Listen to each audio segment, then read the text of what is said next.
मध्ये खाद्यतेल बनवणाऱ्या एका कंपनीला भीषण आग लागलेली आहे। या आगीमध्ये संपूर्ण प्रकल्पच जळून खाक झाल्याचं समजतंय। आग नेमकी कोणत्या कारणामुळे लागली ते कारण अद्याप अस्पष्ट आहे। रायगड जिल्ह्यातल्या खालापूर मधल्या अलाना या खाद्यतेल बनवणाऱ्या कंपनीला ही आग लागली। ही आग इतकी मोठी आहे की संपूर्ण प्रकल्पच आगीच्या भक्ष्यस्थानी पडलेला आहे। मुंबई पुणे एक्सप्रेसवे जवळ ही खाद्यतेल कंपनी आहे। अग्निशमन दलाच्या अनेक गाड्या घटनास्थळी दाखल झालेल्या आहेत।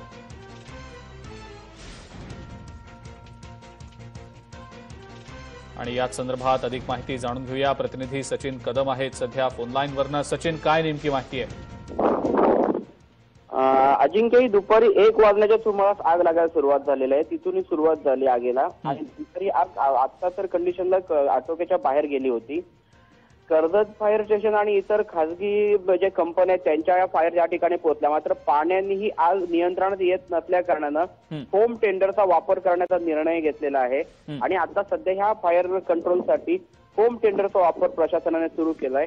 सध्या अजूनही आग नियंत्रणात आली नसली तरी सुद्धा आग वाढू नये यासाठी सर्वात जास्त प्रयत्न केले जात आहेत। अजिंक्य, बिलकुल सचिन, मात्र आग नेमकी कोणत्या कारणामुळे लागली, काही प्राथमिक माहिती या संदर्भातली मिळू शकली आहे का?